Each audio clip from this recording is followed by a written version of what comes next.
Today I'm in the middle of the Anza Borrego Desert. And long before the Kardashians or the Real Housewives of whatever, I don't really know, I don't watch those shows, there was a man who tried to make a life in this unforgiving place with his family. And along the way, kind of became an early reality star.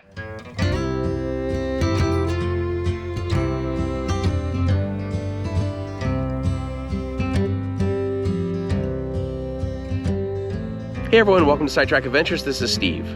Right now we're in the middle of the Anza Borrego Desert, and we're about to head up this hill behind us to try to find the ruins of the home site of the author Marshal South. Marshal South and his family lived here in the 1930s and 40s, and they were best known because of articles about them in Desert magazine. But we'll talk more about them as we head up the hill and look for their home site. Here's a look at the trailhead. There's an informational sign here that gives some information on the South family and their home on the mountain. This sign isn't without some controversy though, but I'll get into that in a little bit. The sign has a picture of what the South cabin once looked like, but it definitely doesn't look like this today, as we'll see. And here is a picture of the South family. Both Marshall and his wife Tanya were writers and poets. This is where Marshal South and family would park their car and begin the mile hike on this trail up the mountain to their home. We are about 3 miles from California Highway S2 down a dirt road. The road is in pretty good condition, and while there were a couple of spots that were a little dicey, we had no problem driving it in a normal car. I wouldn't attempt it after it rained though. I always enjoy stories of interesting characters and strange places. And Marshal South was certainly an interesting character who lived in a strange place.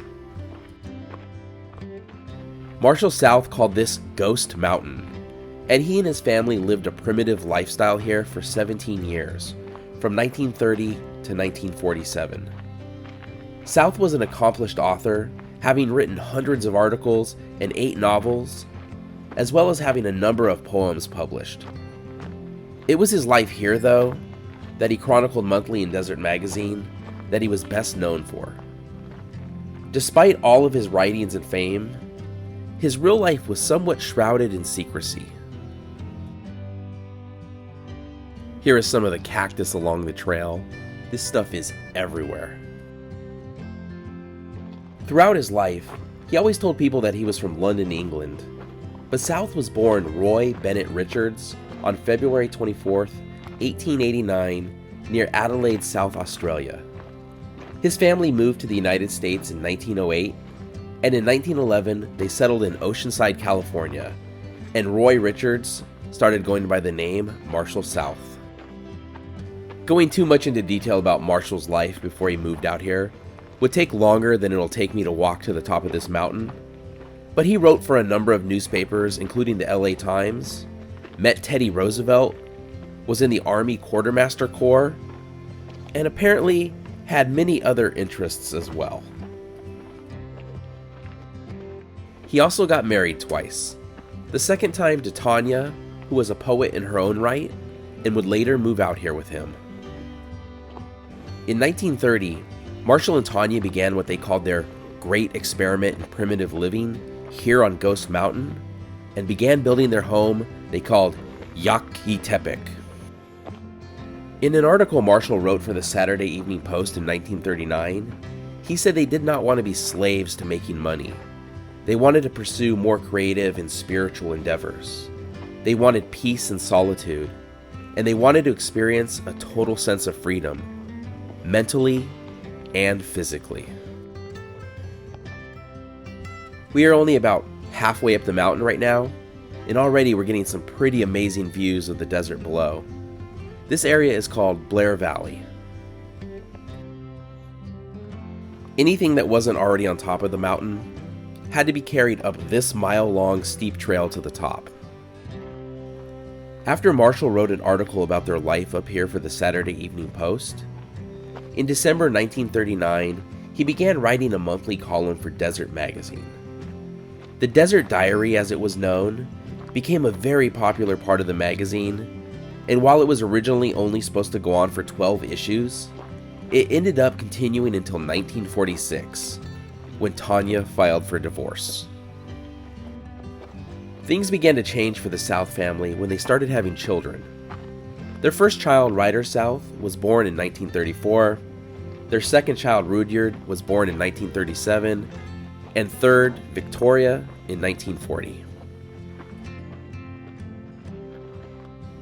Because of how popular the articles in Desert Magazine were, it said that readers sent the South family so many Christmas presents every year that it would take the kids 2 weeks to open them all.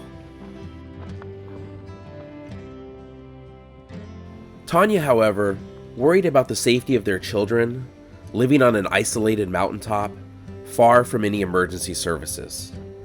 Tension continued to mount over the years between her and Marshall. Speaking of safety, I always get asked about seeing snakes, and here's the first one I've seen in a while.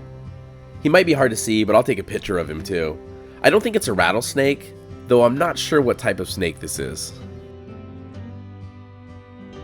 In 1942, the family briefly moved off the mountain to find a new home, but with no luck, they returned less than a year later. Then, with World War II going on, the Navy forced them to move because Ghost Mountain was now in the path of an artillery range. They were allowed to return in 1945, but the 2 breaks from the mountain probably only added fuel to Tanya's desire to get her and the kids out of there. The final straw for Tanya came on a shopping trip to the nearby town of Julian. The kids wanted ice cream cones, and Marshall told the family they didn't have enough money to buy any. Tanya took the kids to the library to get some books, and Marshall came in with an ice cream cone for the librarian. Shortly after the Julian trip, Tanya walked the 3 miles from the house to Highway S2, flagged down a car, and asked them to deliver a letter to San Diego asking for help. The Red Cross got involved and helped move her and the kids out. She then filed for divorce. In the divorce, Tanya was awarded the property and Marshall got the car. The divorce was ugly and Marshall never recovered from it. He died in October 1948 and was buried in an unmarked grave in Julian.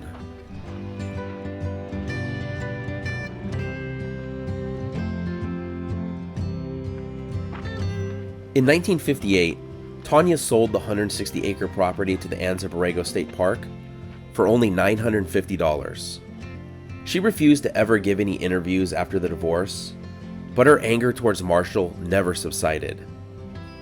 In 1983, the state contacted her about establishing a cultural preserve at the site, to which she responded that the idea of establishing a cultural preserve to honor, in quotes, the stark, miserable existence that it represents is absurd.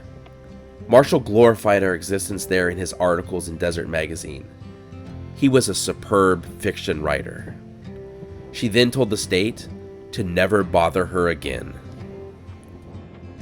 Tanya died in 1997, just a few months shy of her 100th birthday. You can see the steps they've built into the trail here. Definitely a lot of work went into this place. My wife just made a comment, imagine getting all the way up here and then realizing you left something back in the car.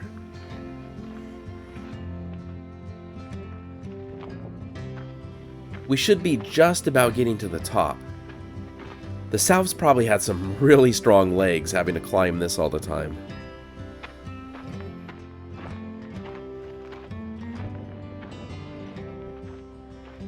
I think I finally see it just up ahead. It looks like we're here.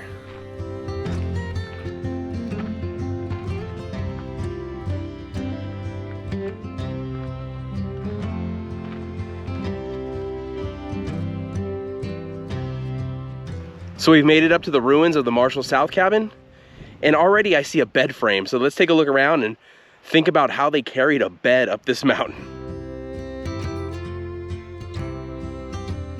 Unfortunately, there isn't much of the cabin left, but there is this metal bed frame, and I cannot imagine trying to climb that hill carrying this thing. They didn't exactly make things light in the 1930s and 40s. Let's take a bit of a closer look here.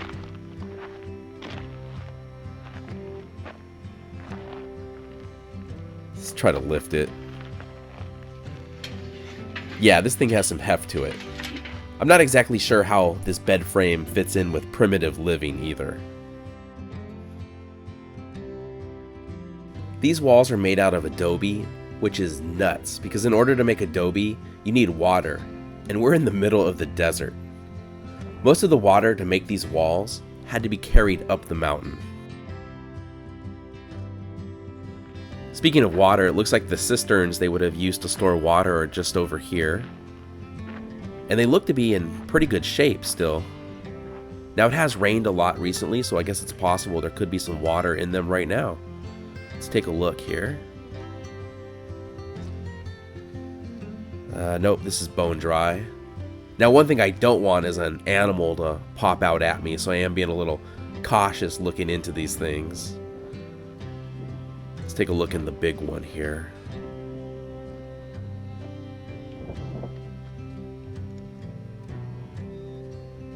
Nope, it's bone dry as well. This big one looks like it's in pretty good condition, like it could be put back into use today and store water. It looked pretty solid in there.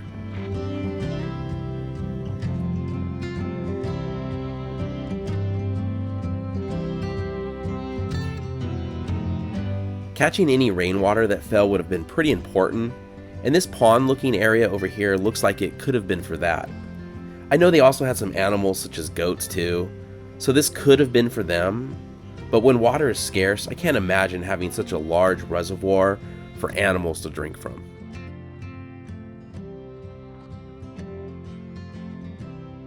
Walking around up here, I just noticed this wall built in between these two boulders. I'm not sure why this would have been built here, but for some reason there's a small wall here. There's not one to the left or to the right of it, just right here.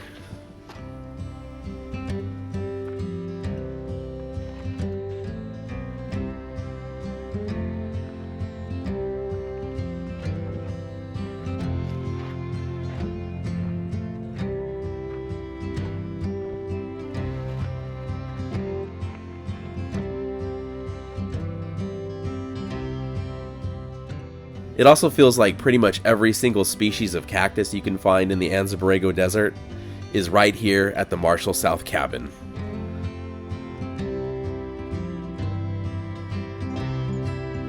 Oh, this is pretty cool. It looks like there's a sundial over here. Let's take a closer look and see how accurate it is. So it looks like it says it's about 10:30. Oh, pretty good. I'm on daylight savings time, so I'm an hour ahead. So the sundial's pretty accurate.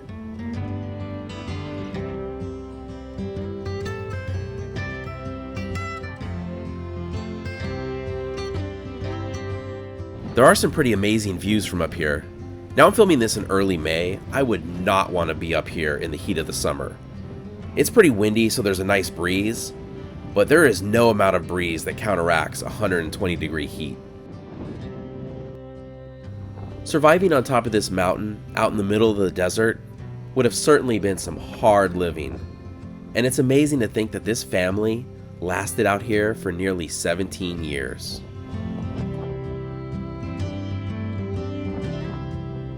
So that's our look at the Marshal South family and the ruins of their cabin. Thank you so much for watching. If you enjoyed the video, please give it a thumbs up, consider subscribing, and we'll see you next week.